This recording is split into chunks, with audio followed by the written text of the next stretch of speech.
I'm gonna gag you in 1 second. I just want to tell y'all, I'll be home soon. R.I.P. Keon, I love my family. The defendant does not understand how precious life is. Meet Martz Abram, a man facing serious charges. He used to work at a Walmart in South Haven, Mississippi. One day, trouble brewed when he carried a knife, and Walmart suspended him. Frustrated, he came back with multiple weapons, opening fire inside the store. Tragically, he took the lives of 2 store managers, Anthony Brown and Brandon Gales. He was laying on the ground with his eyes open, and I ran up to him, and I looked at him. I said, Anthony, honey, please say KC one more time. He even injured a police officer, who luckily survived thanks to his bulletproof vest. Once I got out of my vehicle, I heard and I felt the pressure of the bullet hit my back. Abram was swiftly arrested and found guilty in court. That's you, isn't it, sir? Yes. Look at it, please, sir. Yes. Mr. Gale is on the floor going down at this point, isn't he? Yes. Okay, and that's you him, right? Yes. Look at the screen, sir. Yes. That's you him? Yes. And you admit that you shot him in cold blood? Yes. You shot him again, didn't you? Yes. After that, you went back to the toilet paper aisle, didn't you? Yes. You took Anthony from me on the exact day, 20 years earlier, that we had our first date. In count 1, I will sentence you to. Count 2, you will be sentenced to death. In count 3, you will be sentenced to life in the penitentiary. Facing the gravest punishment, the death penalty, he sits in silence on death row, awaiting his fate. This is Jeremy Christian, who was discovered responsible for causing harm to 2 people in Portland, Oregon. Christian was on a busy train when he suddenly began to speak hatefully towards 2 young women. Bystanders tried to prevent the situation from getting worse, but things took a bad turn. Unfortunately, the situation got worse, and Christian injured 2 men seriously. He then fled from the scene, but passengers from the train followed him, and the police arrested him about a mile away. During the arrest, Christian can be seen sitting in the back of a police car. I'm happy as a motherfucker.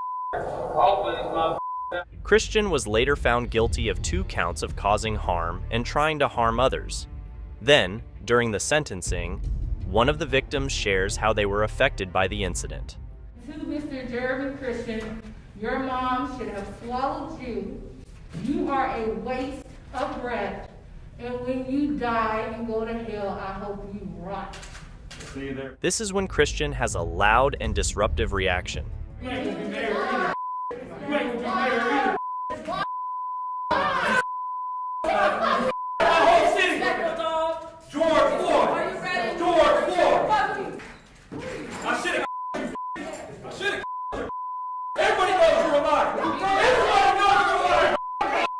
After this, Christian is removed from the courtroom, and the judge sentences him to 2 life terms in prison consecutively, plus more than 25 years for his other convictions.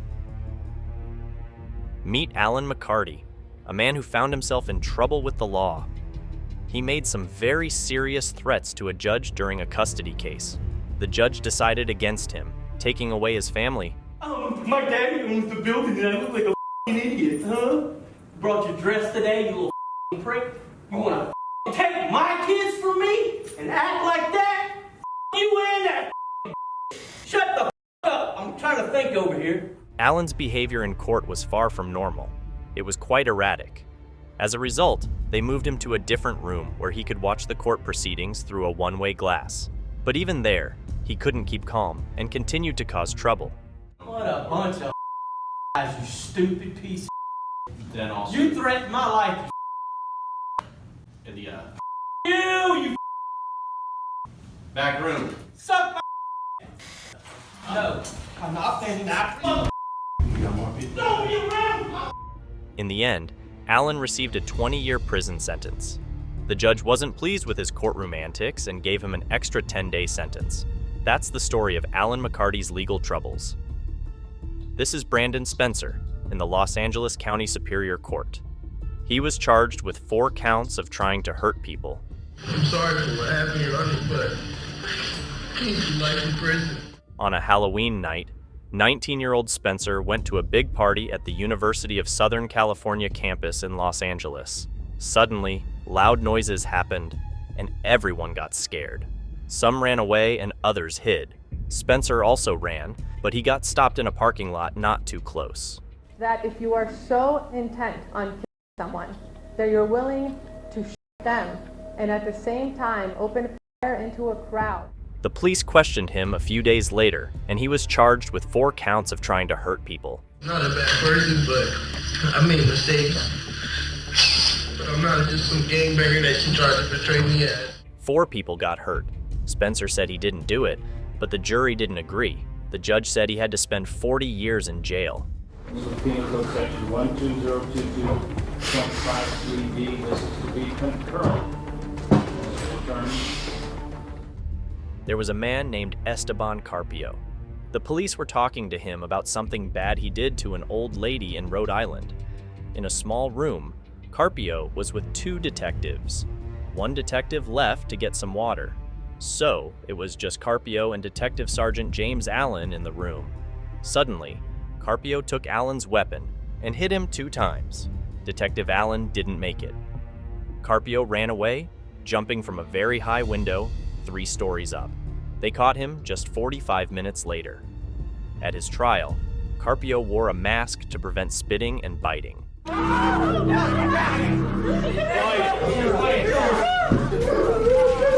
Step off. Not guilty! I'm not guilty! I'm not guilty, Steven! It's gross police brutality. He was mentally ill, and he needed help, and we couldn't get it. We tried and tried, and he didn't deserve this. Every day, I face the facts of what I did and what happened. His family said the police were too rough, but the FBI said they were not. Carpio got a life sentence without parole. Meet Scott Nelson, a man in Orlando, Florida. He did something very bad. So you committed the worst possible crime. Scott was in jail for a long time because he stole money from a bank. But then he lost his job painting houses. So, he thought of doing something wrong again. One day, he went to a house where a nanny was taking care of a kid. Scott had a sharp tool with him. He scared the nanny and took her away in a car. He wanted to get money from a machine, so he made the nanny go with him. After that, he went far away and hurt the nanny very badly. He left her and the car and ran away. But they caught him later. You bought zip ties. Yes, I did. You bought duct tape. That'd be correct. You bought a knife. I sure did. I bought that material because I had a plan in mind of how I was going to survive being thrown on the street again for what, the 3rd or was it the 4th time by the government? And you know, you kick a dog enough times, they tend to bite back. And really, they just don't care anymore. Somebody was going to pay for how you've been treated. That is very accurate. Who killed Jennifer Fulford? I did. How has your mental health been affected by your previous incarceration? I am a maniac. In the end, the court said he would stay in jail for his whole life. Once, there was a man named ONeal. He was 29 years old. He did something very terrible. If you think I'm here to play around with y'all, goddamn I'm not! He hurt his girlfriend, Kenyatta Barron, and their little daughter, who was only 9 years old. He used a big knife to hurt them.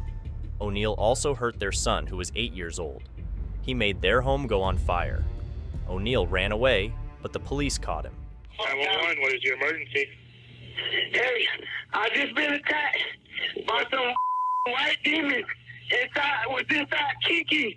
Kiki, her name is Kiki, and she tried to me. What's she at? Huh? Kenyatta called the police for help when this bad thing happened, but she couldn't talk for long. Later, ONeal called too. ONeal went to court and he talked to his son, who was now 11. It's good to see you, man. Good to see you too. Did I hurt you that night of this incident? Yes. I did. And how did I hurt you? His son told the judge what happened. Because he's playing a fraudulent damn recording of me beating Kenyatta Barron. I did kill Kenyatta Barron. This is the worst case ever in my life, and I have seen some horrors. I am not sorry for something I didn't do, and I am not sorry for the things I did do. ONeal is now in jail for the rest of his life. His son was taken care of by a nice detective. In Kenosha County, Wisconsin, Martz Fuller stands on trial. He's accused of harming his ex-girlfriend and her mother. Young Martz, only 15, broke into his ex-girlfriend's home armed with a dangerous weapon. When his ex-girlfriend was in her room, she heard loud noises and was hurt. Her mother rushed in and confronted the intruder, suffering injuries too. Thankfully, the mother survived and identified Martz to the police. Although he pleaded not guilty, the jury disagreed, finding him guilty of first-degree intentional harm. We, the jury, find the defendant guilty of first-degree intentional harm. Judge, Mr. Fuller's prepared a statement that he asked that I read on his behalf. Okay. Martz writes, I wanted to write this giving my sincerest apologies to this family I once shared time and love with. Truthfully, I am sorry about the pain you've all suffered through, but more importantly, the loss of my ex-girlfriend, Kaylee, that I loved too. But I have to continue to stand innocent because I am. And I hope you all can eventually see in your hearts that I am not the person the media has made me out to be. I don't have any ability to trust that you will never commit these acts again. So in the interest of protecting the public, acknowledging the seriousness of these acts, the court orders that on count 1, you are sentenced to life in prison without eligibility for extended supervision. During his sentencing, he still claims innocence. He'll now spend the rest of his life in prison. Meet Franklin Williams, a man with a long list of crimes in Cleveland, Ohio. He committed 3 robberies and sped away from the police. But when he stood before the judge, he just wouldn't stop talking, ignoring over a dozen warnings. Again, I'm going to interrupt. Mr. Williams, listen to me. I'm going to gag you in 1 second. Finally, he was given a 24-year prison term. But that sentence got tossed out by the judge, who apologized for the mistake. That means zip it right now. Does that make sense? No, it doesn't. That's a violation of the HIPAA law, Judge. Here we go. If you spit on, attempt to bite, or injure any of my deputies, you're gonna have a bad day. Freedom of speech, no duct tape, with the hashtag. You face the potential maximum consecutive sentence of 134 years. I ordered a 24-year sentence. A new judge stepped in and gave him an even longer sentence. 33 years behind bars.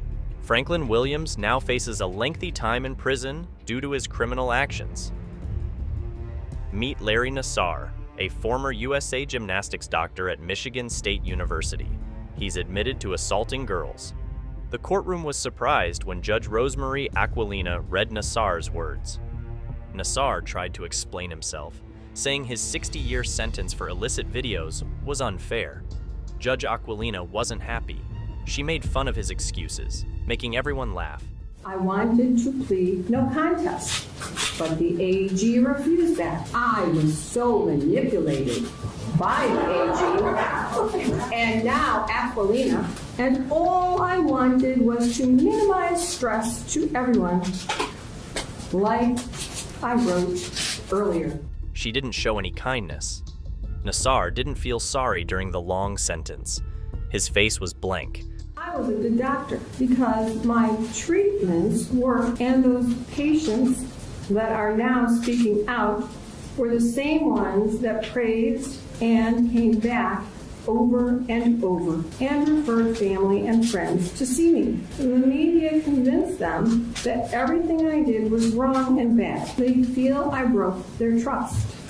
My medical treatments with the Olympic/national team gymnastics were discussed as part of the plea. The FBI investigated them in 2015 and found nothing substantial because it was medical.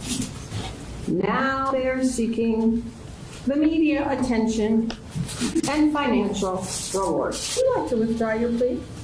No, Your Honor. Because you are guilty, aren't you? Are you guilty, sir? I said my plea, exactly. These past several days have had a significant emotional effect on myself and has shaken me to my core. I also recognize that what I am feeling pales in comparison to the pain, trauma, and emotional destruction that all of you have given. There are no words that can describe the depth and breadth of how sorry I am for what has occurred. Judge Aquilina decided he'd stay in jail for 40 to 175 years, making sure he wouldn't be free again. Meet Marquith Lloyd, a man convicted of a serious crime in Orlando, Florida. I'm creating a relationship, but somehow I have absolutely don't know nothing about, and they frame me. He was already running from the police after he harmed his former girlfriend, who was going to have his baby. Sometime later, Lloyd was seen at a Walmart. An Orlando police lieutenant named Deborah Clayton enters the store. They cross paths a few times, and Lieutenant Clayton tries to stop Lloyd. Sadly, there's a confrontation, and Lieutenant Clayton gets hurt and passes away. Lloyd manages to escape, and a big search for him begins. After a while, they catch him, but not without a struggle. In court, he says he felt threatened, but the jury says he's guilty. And I was just reacting, Mary. I was just reacting. Even when they opened the door, I just reacted. I fired 2 shots, I just reacted. She stood in the place as my mother when I didn't have one. I truly miss my sister. I truly miss her. Lloyd hears he might face the death penalty. He reacts strongly and gets removed from the courtroom. We, the jury, unanimously find that the defendant, Marquith Lloyd, should be sentenced to death. You've been trying to frame me from... All right, why don't we remove Mr. Lloyd from the courtroom? Eventually, he is sentenced to death and is now in jail, waiting for his punishment. Meet Joshua Martinez, a man facing legal trouble. He got caught driving without a valid license. What makes this story interesting is that he decided to represent himself in court. Martinez seemed quite knowledgeable about the law and began questioning the judge about the case. Injured party or damage to property here? It's charge brought by the city of Las Vegas, sir. Okay, so the city's the victim in the case? The city is the charging part. So they're the victim? He wanted to understand who the real victim was. However, his attempt to outsmart the judge backfired. In charge of this courtroom, and you're going to stop it? We are in charge of the courtroom. The judge asserted her authority, and Martinez found himself kicked out of the courtroom for contempt. Contempt of court. You are in contempt. Later, he returned, but he wouldn't apologize. As a result, he got a 15-day jail sentence for his disrespect. His original charge of driving without a license was dropped. Joseph James DAngelo stands before the Gordon D. Shaber Sacramento County Courthouse in California for his trial. He's known as the Golden State Criminal for his many violent crimes. DAngelo, a former police officer from 1973 to 1979, committed numerous crimes. In 2018, he was arrested, and now he faces charges for his terrible deeds. I caught him twice staring in my bedroom window when he came home from teaching night school, and tried to chase him down but was unable to catch him. He was wearing a ski mask and pointing at me, saying that he was taking me with him and that if I made any noise, he would kill me. DAngelo fired 2 shots hitting my dad. He then turned the gun on me as I was down on the ground. My only thought was, this is it. And put my head down, expecting him to kill me. As victim impact statements are shared, the courtroom is heavy with sadness. Listened all your statements, each one of them, and I'm really sorry to everyone I've heard. Thank you, Your Honor. Friends and relatives of the victims share their heart-wrenching stories too. I honestly believe that this person, not even a person, this beast deserved the ultimate punishment. But for the victims whose voices have been stolen, and the family members who sadly ran out of time and could not make it here today, I want you to know that there are 13 angels watching this, and they're with us right now. They hope DAngelo will spend the rest of his life behind bars, sickens and angers me the most is that DAngelo was able to live a normal life with his family for all those years. While my family and I could not be with my dad, I am so thankful that he will at least spend the rest of his miserable life in prison. Thank you. During sentencing, he shows no remorse, leaving them disheartened. Court hereby sentences the defendant to an additional sentence of life without the possibility of parole. Finally, Joseph James DAngelo received a life sentence without parole, granting the family's wish. Meet Randall Moore, a man facing a tough punishment for his bad deeds. Randall's ex-wife, Therese, had sought protection from him after leaving him. But instead of moving on, Randall did something awful.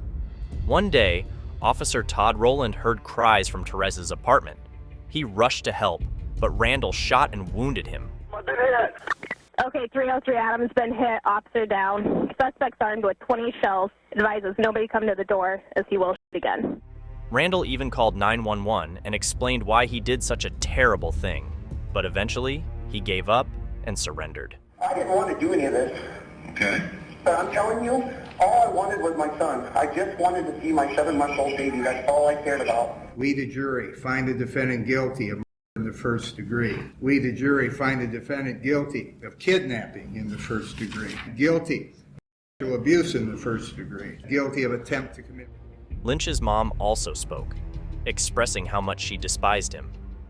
But you know what's shocking? Randall showed no remorse for what he did. He said he didn't care about his actions. What you did to my daughter, Tresanne Marie Lynch, was evil, hateful, and despicable. You are now dead and rotting and repulsive to me. Read the journal she wrote. She hated you. Thank you, Judge. She hated you. Thank you. You're a loser. I have not 1 ounce of remorse for Tresanne's death. It could have all been prevented. All you had to do is let me see my kid. Now you're never going to see her again. If anybody didn't know what a piece of work you were before you start talking, they know it now. The court doesn't allow me to punish you any more than I'm doing now. If I could, I would. Finally, the judge gave him 3 life sentences plus 25 more years for attempting something really harmful. Randall's actions left a lot of pain and suffering in his wake, and now he's paying for it. Meet Sherry Flynn, a Florida resident. She's in a tough spot, facing charges of wrongdoing and not cooperating with the law. Have you ever been treated for any mental health issues? Why don't you go yourself first? I'm sorry, ma'am? I said go yourself. Okay, well, I'm a little busy right now. F-1-4-2-6. It's right from private life. It's $5,000. Leave care 2 and 3. It's $5,000 and count 3 is $1,000. Have a nice day, ma'am. Let's try and get you into the house. In the end, after all the back and forth, the judge decides that Sherry has to pay a small fine of just $1.50. But there's more to it. She also needs to get a thorough mental health evaluation. It's a tough situation, and it's far from over for Sherry Flynn. This is Dante Wright, a 17-year-old boy from Ann Arbor, Michigan. One day, he and 2 others tried to take something from an 18-year-old student at Pioneer High School. They attacked him, but he fought back. During the struggle, he got hurt badly in the head. They left him on a path and ran away. Luckily, a maintenance worker found him. The police caught the boys soon after and put them in jail. Did you in fact rob Jordan Clee? Yeah. And did you use a gun to place him in fear in order to take his property? Yeah. And as a result of that armed robbery, what did you do with that gun, Mr. Jordan Clee? And where did you shoot him? On top, my Isaiah. And did you hit him with that shot? Yes. Dante Wright had a chance to go to trial, but instead, he admitted to what he did. Your Honor, my name is Courtney Clay, and I'm Karen's cousin. She's asked me to read this on her behalf. I've lost my only child, my son, my baby, my friend. More than that, I've lost laughter and love. I no longer have the hope of having grandchildren. I've lost the enjoyment of holidays and birthdays and of everyday life. There will never be an answer good enough to satisfy why you my son. Wright was smiling the whole time and showed no remorse. Your actions have led you to a prison cell, but have also created an empty cell that I live in every day. While you can still hope to be released one day, I'll never escape my hell. You are still alive, but Jordan has no future. I just want to tell y'all, I'll be home soon. R.I.P. Keon, I love my family. watching you sit there, smile and laugh and shake your head like this was no big deal, I'm very tempted to just say, I'm not going to accept this sentence agreement. We'll go to trial. And if you're convicted of felony, you'll go to prison for the rest of your life. That means you'll be there. That's what I'm tempted to do. Now, he might be in prison for a long time, maybe 25 to 52 years. Meet Milton Watts, a 21-year-old who voluntarily turned himself into the authorities. There was a warrant for his arrest because he missed a court date related to a domestic violence case. When he arrived at court, he didn't have a lawyer and wanted to represent himself, even though he didn't know much about the law. Judge Chris Green, who's quite well known, decided to give him a chance. He asked Milton if he understood what a bond was, but Milton's response landed him 30 days in the county jail for disrespecting the court, plus a $5,000 bond. I don't really give a to be honest with you. That's going to cost you 30 days in the county jail for contempt, $5,000 cash surety bond, temporary, subject to the temporary protection. I already ruined my life. That's 60. You want to go for 90? That's 90 more. That's 180. That's 306. I'm working at McDonald's. Now I gotta come here and my life up. You. Melvin, stop. How many days you want to give me now? Are you Sir County? Yeah, I'm at about a year right now in contempt, so. Unfortunately, Milton's actions continued to dig him into a deeper hole. In the end, Judge Green sentenced him to 90 days in jail. In June 2008, a sad incident happened. Travis Alexander's pals found him without life in his bathroom.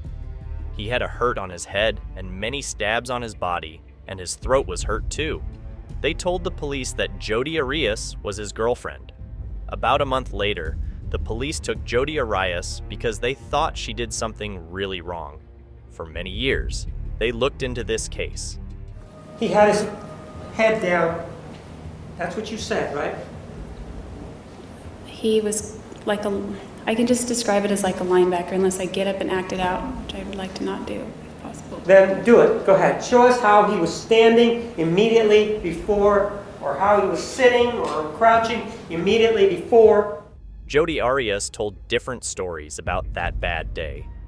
At first, she said she didn't do anything wrong, but later, she said there was a break-in, and then she said it was self-defense.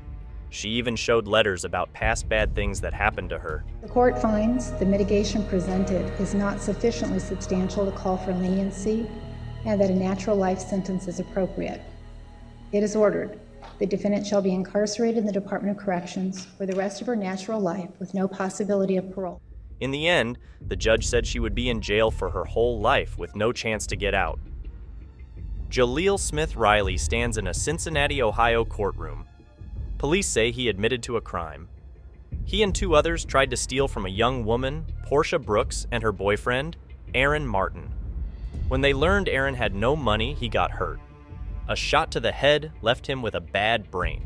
Then, Smith Riley shot at Portia, who passed away 3 days later. He looks sad, like he truly regrets his actions. Sorry. Go back on with I just want to come home with this. This is somebody that feels genuine remorse. This is somebody that thinks about this every day, and he knows that he can't go back in time and undo what he did. Portia's mom speaks next, saying Smith Riley hurt her emotionally. But he killed me mentally, emotionally. He killed my identity as a mother of 3, as a family of 4. Portia's sister wants Smith Riley to stay in jail forever. I have to deal with life without Portia, so he should deal with life without parole. In the end, Smith Riley hears he won't go home soon. Life in prison without parole for his actions. And serve a term of life without parole as to count 4 for the offense of attempted murder. This is Timothy DiMatteo, a 34-year-old rock musician from Florida. He's facing accusations of petty theft and property damage. These claims come from an incident where he tried to take nutritional supplements and harm nearby things. In an unexpected twist, this rock star decides to amuse the court with a performance.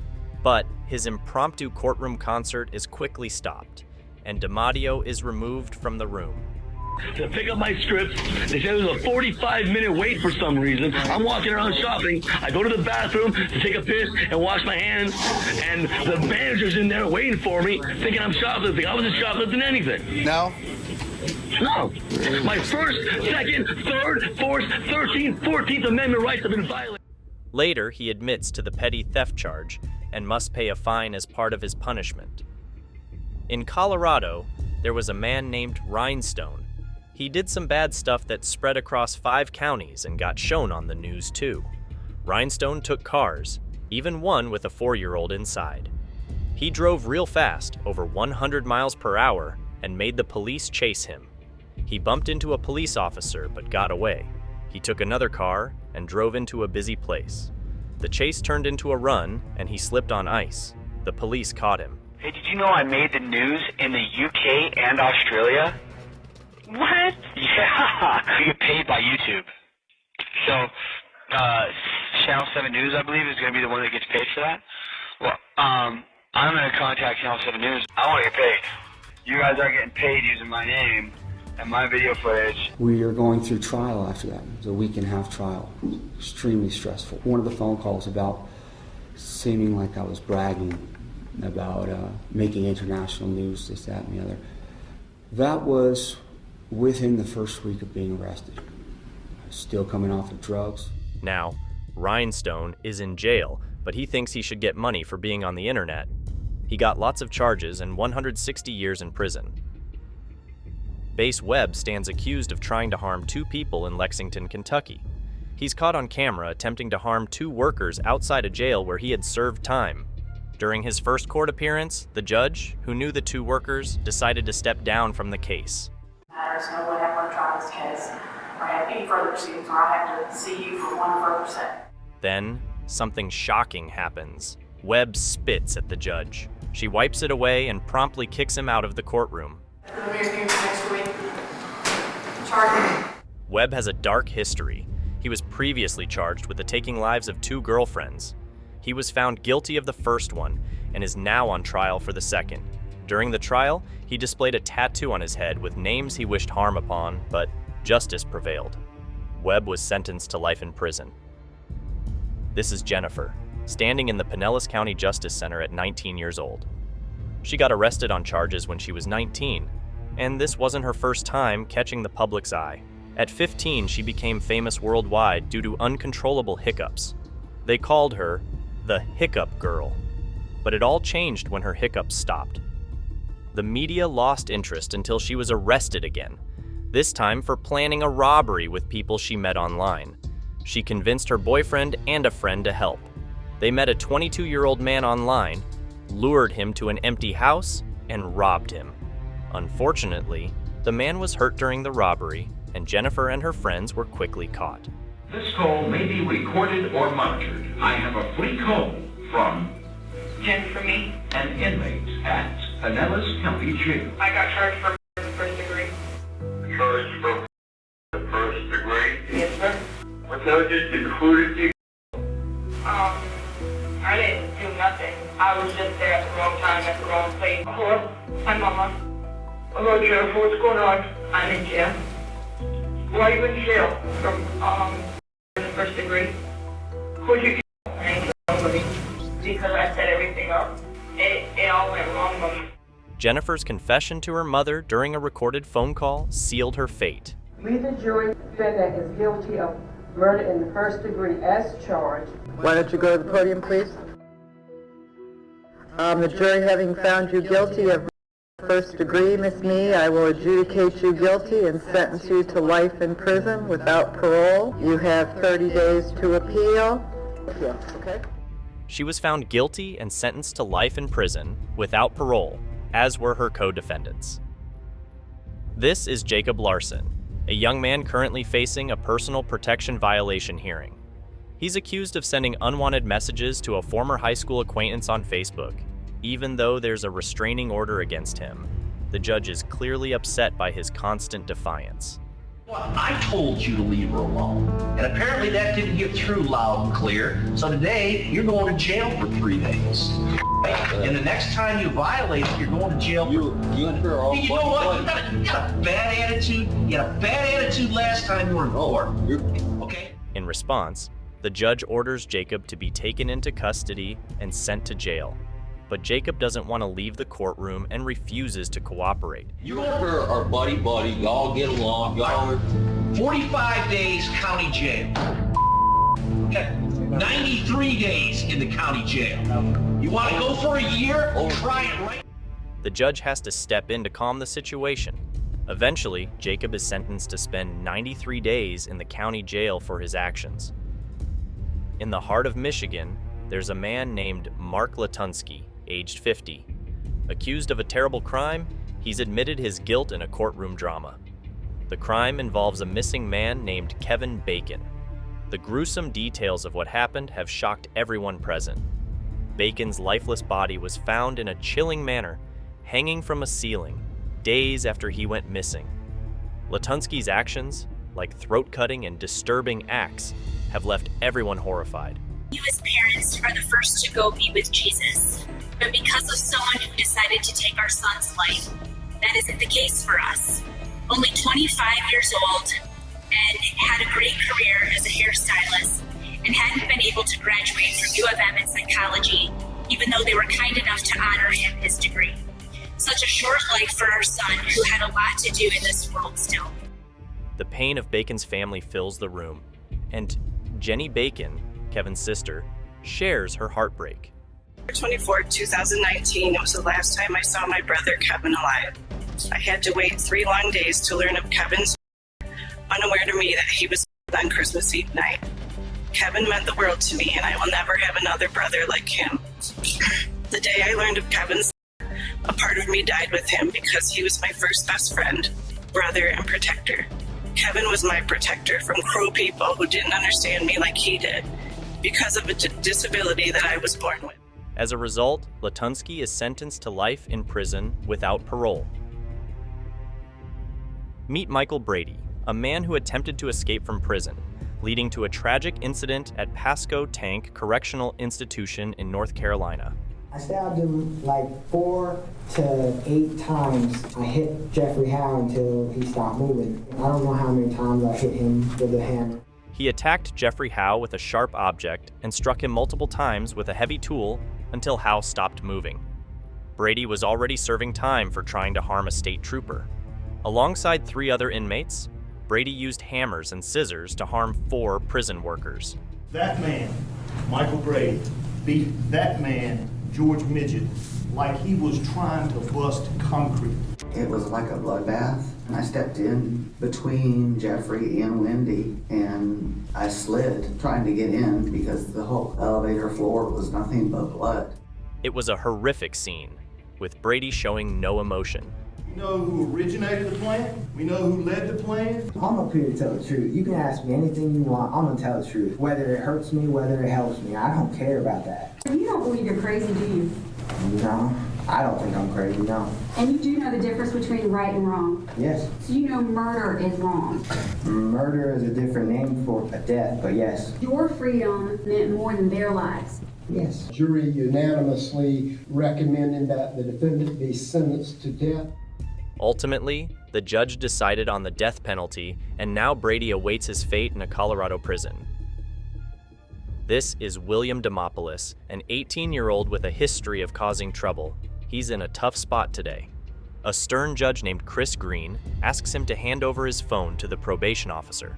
William refuses, ready to trade his freedom for his beloved cell phone. Probation, your probation officer has a right to take anything they want to take of yours. If they want to search your phone, they search your phone. The problem is, you don't want to play by anybody's rules. You want to play by your own rules. The judge explains why following rules is crucial for probation. But William, he's all about playing by his own rules. The judge orders the officers to put handcuffs on him. William panics and tries to escape, but the officers quickly subdue him. In the end, the judge decides to revoke his probation, adds charges for resisting arrest, and sends him to jail for 40 days. This is William Bryan, a 54-year-old man who finds himself in a courtroom drama. He's in hot water due to his involvement in a serious incident, one that changed lives forever. He's not alone in this mess. There are two others on trial alongside him, Gregory McMichael and Travis McMichael, a father and son duo.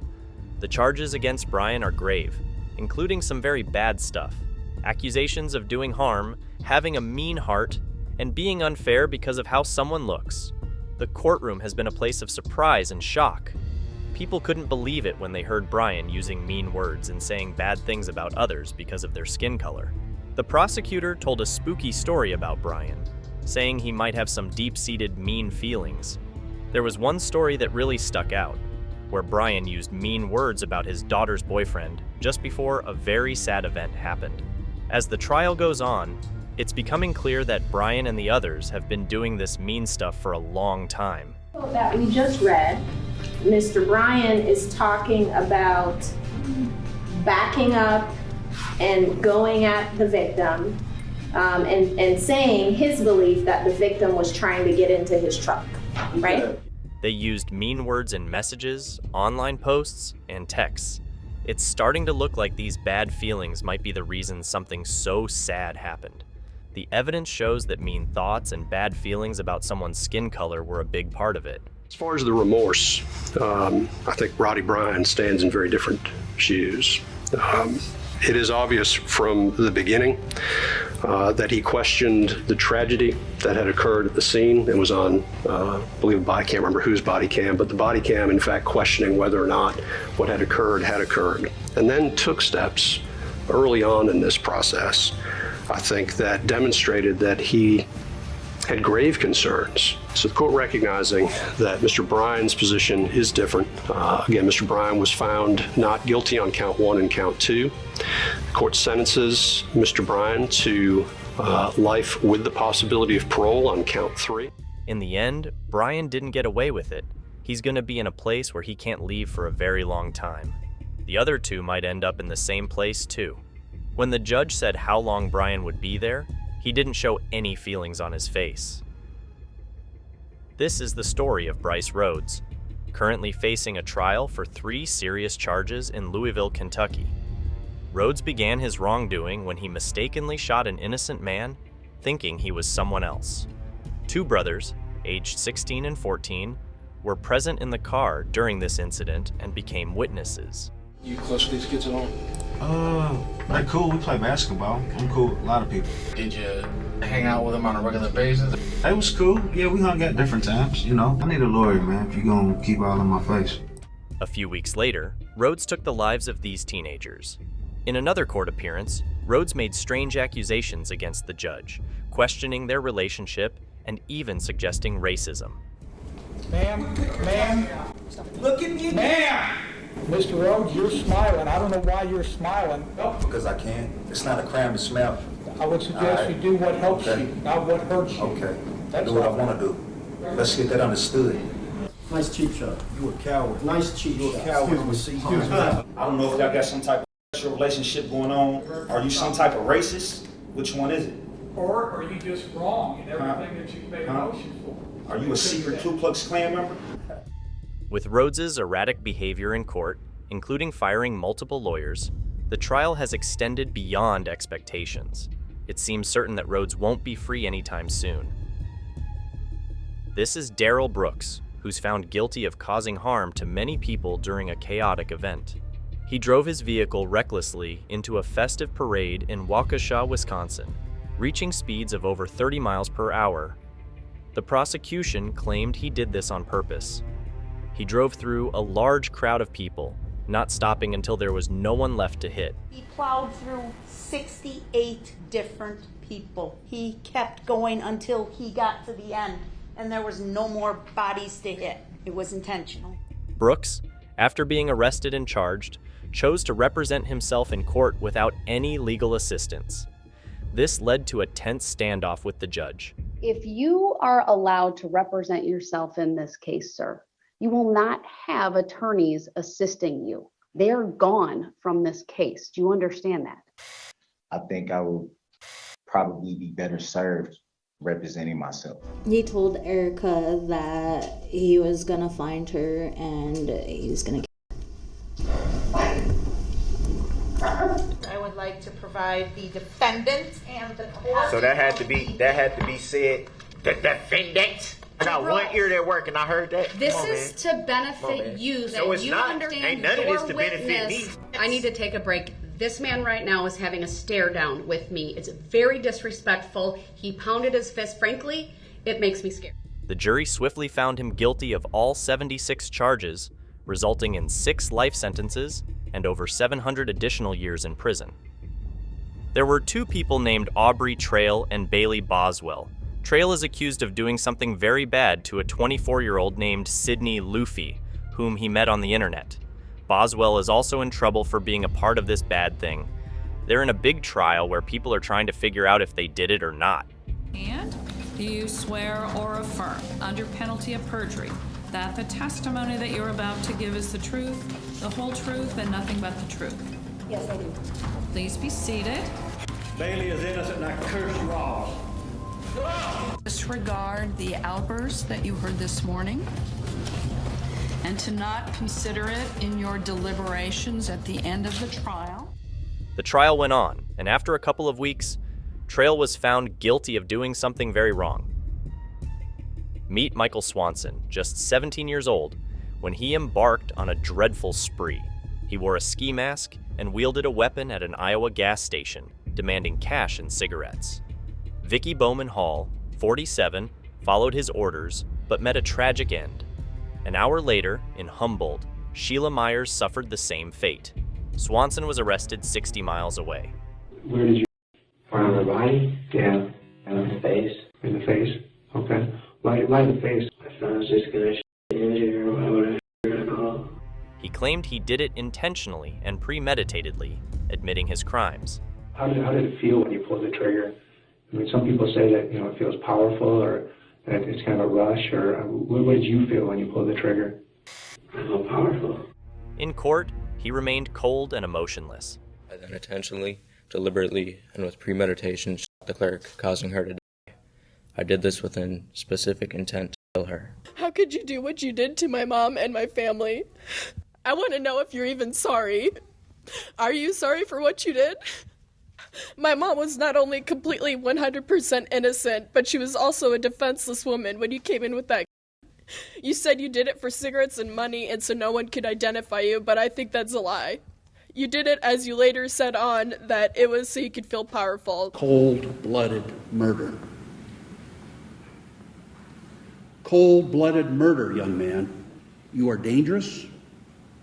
You are unpredictable. Prison for the rest of your life. As he was sentenced to life in prison, his chilling smile betrayed his true nature. 4 years later, he viciously attacked a fellow inmate. This is Gregory McMichael, a 68-year-old man. He, along with his son Travis, has been found guilty of the pursuit and harm caused to Ahmaud Arbery. They faced various charges, including felony harm and hate crimes. As the verdict was read, Gregory McMichael looked surprised and taken aback. That the most violent crime in Satilla Shores was the murder of Ahmaud Arbery. So, sentencing does not generally provide closure. I think Ms. Wanda Cooper-Jones also talked about closure, but I don't find that it really does, and I think that's an unfortunate thing. Because in this case, I think many people are seeking closure. The mother, the father, the community. The sentencing doesn't truly bring closure, as many, including Ahmaud's mother and father, seek. McMichael had believed in his actions, but the guilty verdict left him disappointed and sad. Michael, the court sentences you as follows. Count 1, malice murder, defendant was found not guilty. Count 2, felony murder, life without the possibility of parole. His lawyers expressed their disappointment and planned to appeal. McMichael now faces life in prison. Meet Keith Ferguson, a man from Kalkaska, Michigan. He faced 12 serious charges. Keith, 40 years old at the time, was arguing with his wife Tiffany. Suddenly, he began hurting her, and sadly, she didn't make it. Their family witnessed this terrible event. He took them to Tiffany's parents' house and did something terrible there too. Then, he went to another house, took someone hostage, and locked himself inside. Defendant has already murdered multiple people and fled and has taken hostages. All right, Mr. Person, can I get you to stand up there at the podium, please? All right, I need to have you raise your right hand for me.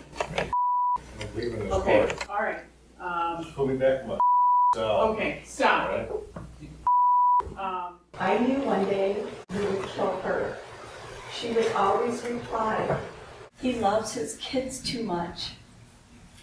He won't kill me. He loved them so much. He murdered their mother and grandfather." You may not meet the clinical definition of insanity, but there's clearly something fundamentally wrong with you. After a long standoff, they arrested him. Keith's attitude in court surprised everyone. He didn't want to see his family ever again.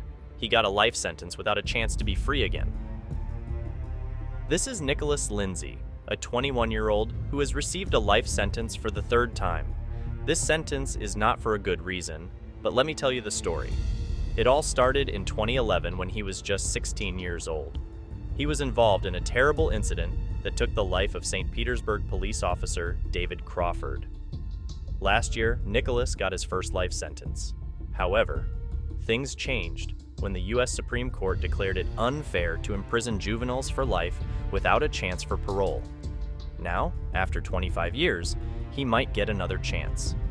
His lawyers argued that his sentence should be reduced to 40 years due to a new law inspired by the Supreme Court's ruling against harsh punishments for young offenders. The court has significant doubts about the defendant's potential for rehabilitation. Judge Thane Covert, who had previously sentenced him to life, now has doubts about Nicholas's potential for change. The Supreme Court's decision has altered the fate of young offenders, making room for reconsideration. This story reminds us of the evolving nature of justice and the chance for redemption. Meet Seth Welch and Tatiana Fusari, a religious farming couple from Cedar Springs, Michigan. They're in serious trouble, accused of a terrible crime involving their 10-month-old daughter, Mary Welch. They claim the baby was too thin and didn't seek medical help due to their religious beliefs and distrust of medicine and the government. One day, Seth made a desperate 911 call when he discovered the lifeless body. Now, they face serious charges. How long ago did you find this child? It's about an hour and a half. I was waiting. I called my lawyer first thing to ask, what's the next thing I could do. So you found the child an hour and a half ago? Yeah. And called your lawyer first, correct? Yes. Okay. When was the last time you had contact with the child? Last night, yesterday afternoon, about 3 p.m. She goes to bed, and that was that. Okay, so you put her to bed yesterday at 3 p.m.? Yeah, and then this morning at 10. So you're saying it is normal for your children to sleep from around 3 p.m. till 10 a.m.? Usually about 9:30, yeah. And you said when you found her, she was already believed to be dead, right? Yes. And that's when you consulted with a lawyer? Yep. Do you believe she was beyond help already? Oh, yeah, she was at the door now. They're accused of felony crimes, which could mean life in prison. This charge also requires a DNA sample. Additionally, they're charged with abuse in the first degree, which can also lead to a long prison sentence. That you're both charged with what they call felony murder, while in the perpetration or attempted perpetration of abuse in the first degree, they're alleging that you murdered Mary Welch. That is a charge called homicide felony murder. It is life without parole. It requires a DNA sample to be taken upon arrest, which is often like a cotton swab or in the inside of your cheek. The second offense that you're both charged with is called abuse in the first degree, where they're alleging you knowingly or intentionally caused serious physical harm to a child. They're talking about this Mary Welch. It is a felony, possible penalty of up to life imprisonment, or any term of years less than life. Their faith and choices have brought them to a difficult crossroads. This is Ignasio Rodriguez, the man suspected of causing the death of his 4-month-old son in San Antonio, Texas. The baby suffered a head injury and severe brain bleeding. Rodriguez was arrested and now faces a serious charge. In court, he stands before the judge. Instead of admitting guilt for a major crime, he pleads guilty to hurting the son intentionally. Mr. Rodriguez, how do you plead? Guilty, not guilty, or no contest? Guilty. It is the order of the court that you be sentenced to 50 years confinement. I hate more than anything what you did to her son, and for that I can never see myself forgiving you. You were supposed to be our protector, not the one to break her heart. As she gets older, she will start asking questions. Then tell her the truth. Tell her the truth. Tell her the truth. Tell her how everything was supposed to be. Tell her the whole truth. Don't lie to her. Tell her the whole truth. Tell her the whole truth. The whole truth. Tell her the whole truth, Angela. The whole truth. The judge then decides his fate, sentencing him to 50 years in prison. Court officers swiftly take Rodriguez away, where he will serve his lengthy sentence behind bars. This is Dale Roy Greenman, a young man caught up in a legal tangle. He's accused of swiping some items from a 7-Eleven store, cigarettes, a lighter, and a Gatorade. When he got to the cashier, he simply strolled out without paying.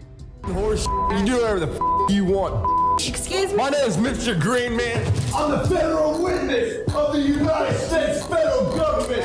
I demand some respect, you. Let's get a jail for how long y'all did and figure out what you're doing. Alright, he can be removed once y'all get him out. Before this, he had another charge for messing with evidence. This new charge might turn his minor wrongdoing into a serious one. When Greenman hears this, he loses his cool. He rants for a good 30 seconds, claiming he's a federal witness for the United States government. Unfortunately, this outburst gets him kicked out of the courtroom and into custody. His bond is also bumped up from $250 to $1,000. This is Kimberly Kesser, who's facing charges in Nassau County, Florida. Jordan Beard is Jolene Cummings' cousin. She worked at Tangle's hair salon using a fake name, staying hidden for 25 years. But she was finally discovered after a tragic incident involving her coworker. With a pair of scissors, she harmed her coworker and got rid of her remains. After her arrest, she awaits trial. Are we on mute anyway, so I can say whatever the I want? We're not on mute. Oh, okay. In jail, her cell has styrofoam trees and salt smeared on the walls.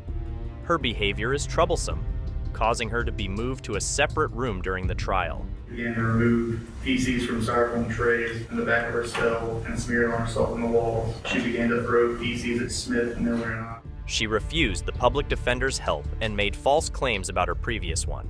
I refuse them. I have refused them. I refuse the public defender's office. They appointed Jolene Cummings' cousin as my public defender. What, you don't want the public to know that? Jordan Beard is Jolene Cummings' cousin. Jordan Beard is Jolene's cousin. In the end, she was found guilty of first-degree crime and sentenced to life in prison without parole. Meet Keandria Cook, an 18-year-old from Volusia County, Florida. She's been found guilty of carjacking, a serious crime. In the past, Cook and her boyfriend, who was 17 at the time, used a dating app to plan a carjacking. Sadly, during the crime, her boyfriend hurt the person they targeted. After this incident, they tried to steal another car, but they got caught. Now, Cook is in court facing 3 charges. She's guilty of all 3 charges, sentence you to 20 years in state prison. The judge has sentenced her to 20 years in state prison. You can hear Cook's mother crying in the background.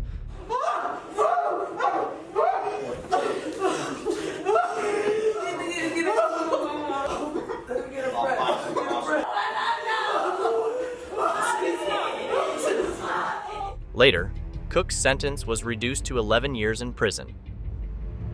This is Vonda Smith from Afton, Tennessee. She's in court today, facing consequences for her actions. During the trial, people talked about Vonda, saying she was a good person. But the judge is very firm. He talks about the very bad thing she did, hurting a lady who was going to have a baby. The lady got very hurt inside her body.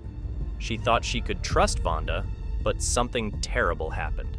Severe lacerations to her skull and fracture in the top of her skull. She trusted being with you as opposed to being with a stranger. And bad things happened. This murder happened after that. Vonda's lawyer asks for a not-so-bad punishment, saying Vonda usually follows the rules and has a good job. Enough justice on this earth. Greg can bring my daughter back, or my grandchild. My biggest consolation is she will never see her grandchild again. But the judge says the hurt lady was very special because she was going to be a mom. In the end, Vonda gets a very long time in jail for what she did. Meet Nico Jenkins, a young man who committed 4 serious crimes. He caused harm to others when he was only 15 years old in Omaha, Nebraska. Nico was sent to a special place for young people who make mistakes. He stayed there for 10 years because he took someone's car and hurt them. After he left that place, Nico hurt 2 more people while trying to steal things. He even hurt someone he knew from before. Later, he hurt 1 more person while taking their car. The police caught him for something else, but they connected him to one of the bad things he did using evidence. They said Nico was responsible for all 4 harmful acts. Do you not realize I got Nico Jenkins? Do you not realize that? I got Nico Jenkins. I got you. What do you mean you got me? I got your DNA at the murder scene. I got your DNA in the car. Sir. I got the weapon. I got Nico Jenkins. Nico didn't argue in court, and a group of judges decided that he should get a very serious punishment because his actions were planned, and he hurt people on purpose. Each one of these murders was a deliberate and planned act. The victims were pre-selected and the murders were purposeful. They decided he should lose his own life for what he did. Therefore, this panel finds that the death penalty is appropriate, should be, and is hereby given for each of the 4 murders by the defendant. Nico didn't seem to care when they told him this, and now he is in a special place again, waiting for the punishment to happen. This is Diana Lovejoy, once married to Greg Mulvey Hill in sunny Carlsbad, California. But their union crumbled, and they parted ways after a tough divorce. The court ruled Diana must give Greg $120,000 for their home and share custody of their kid. Diana grew furious and plotted with her boyfriend, Weldon McDavid, to harm Greg. Greg was shot but thankfully survived. Both Diana and McDavid plotted this terrible act, and there's evidence against them. It's so painful that some people in this world seem to think that I would have it in me to do this. Verdict. We, the jury, find the defendant, Diana Jean Lovejoy, guilty of the crime of attempted murder of Greg Mulvihill, guilty of the crime of conspiracy to commit murder. All right, we're going to need to take a break. Diana fainted when the jury declared her guilty of attempted crime and conspiracy. McDavid got 50 years, and Diana received 26 years in prison. This is the story of Alex Murdaugh, the main character in a gripping courtroom drama at the Carrollton County Courthouse. He's facing charges for a terrible event involving his wife Maggie Murdaugh and their son Paul Murdaugh. Even though he says he didn't do it, he's accused of 2 serious crimes and using a weapon. The Murdaugh family's story has taken many shocking twists, leading to surprising arrests and a trial that's grabbed the whole country's attention. In the middle of it all is Alex Murdaugh, a 54-year-old lawyer from a famous family of lawyers. He's been found guilty of doing something really bad to his family. In the courtroom, people are watching closely to see what happens, but it's pretty intense. But it is overwhelming, and it shows this man to be a cunning manipulator, a man who placed himself above all others, including his family. A man who violated the trust of so many, including his friends, his family, his partners, his profession, but most of all, Maggie. During the trial, Alex Murdaugh gets up on the witness stand and says he didn't do it. Listen, I would never hurt my wife Maggie, and I would never hurt my son Papa. He's really strong about it, But later, when the judge decides what to do to him, the judge doesn't hold back. The judge says Alex didn't seem sorry during the trial, and he talks about the punishment. I sentence you to the State Department of Corrections on each of the indictments in the of your wife, Maggie Murdaugh. I sentence you for the term of the rest of your natural life. Paul Murdaugh, whom you probably loved so much. The judge says Alex has to go to jail for the rest of his life for what he did. When they tell Alex his punishment, he doesn't show any feelings at all. He's going to jail for a really long time because of the terrible things he did. This is Brian Earl Taylor, a 21-year-old man facing sentencing for his involvement in a case of unlawful imprisonment and possession of a hidden weapon. There, Mr. Kinatra. I would ask that you follow the sentence agreement, Your Honor. Okay, thank you. Mr. Adams. Nothing further, thank you, Your Honor. Mr. Taylor, is there anything you'd like to tell me before I sentence? The police witnessed Taylor holding a pistol against someone's stomach during a struggle. As he addresses Judge O'Brien, Taylor begins by expressing remorse for his actions. Despite Taylor's improved behavior, his sentence falls within the guideline range of 50 to 100 months. Judge O'Brien, my name is Brian Taylor.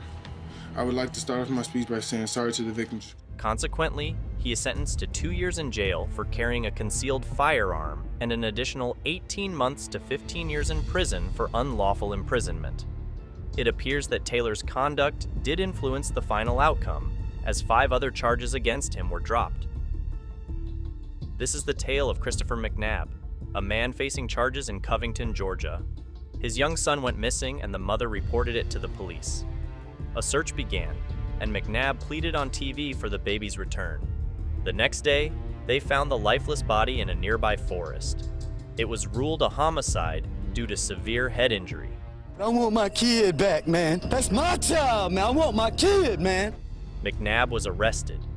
In court, he insisted on his innocence, but the judge gave him a life sentence without parole. I'm innocent. I didn't do it. I've maintained that the whole time. I would never do this. That's all I got to say. I would never do it. I'm innocent. You claim you're innocent, so you tell me what sentence the man or woman that you claim did this should receive. If you ever find out who did them, they deserve to be under the jail. Okay, so they ought to get the maximum sentence. Most definitely. Okay. On the crime of malice, I sentence you to life in confinement without parole. McNabb now resides in Hays State Prison, serving his life behind bars. Meet Kimberly Kesser, who faced a trial in Jackson, Mississippi. The trouble began during a heated argument between Kimberly and her boyfriend. Things escalated, and her boyfriend was severely hurt. Kimberly found herself in court charged with a serious crime. She tried to defend herself, claiming it was all in self-defense, but the jury didn't buy it. The way I was portrayed, mostly everything was lies. There was a little bit of truth, but mostly I was convicted off of lies. They found her guilty. She felt misrepresented, believing most of what was said about her were falsehoods. You're gonna shut your mouth or I'm gonna have some duct tape put on it. Next came the sentencing. You stab, you stab, you stab, you stab until he was. I agree with the family. I hope you in prison as well. You know, if this was a penalty state, you'd be getting the chair. Kimberly, with no remorse, interrupted the judge repeatedly. The judge had strong words for her, expressing the family's pain. Kimberly received a life sentence without parole in the end. Hold on to our final clip, which is the most scariest and most creepiest one. And if you like what you saw, make sure you subscribe and hit the notification bell so you never miss out on our creepiest videos. In Waynesville, Ohio, there were 2 men named Austin Myers and Timothy Mosley. They made a terrible choice. They wanted to steal something from Justin's dad's safe. But instead of asking, they went to Justin's house. They hurt him really badly. They didn't use weapons or anything like that. They used a wire to hurt Justin. It was a messy and painful way to do it. The idea of strangling them, that way it would create no mess, pretty much be an easier job to handle. Obviously, Justin was trying to put up a fight, and he wasn't overpowering us. Justin tried to fight back, but he couldn't win. Then, they did something even worse. Justin was trying to ask us why. He was pleading to stop and pretty much begging for his life. They hurt Justin with a sharp thing 21 times.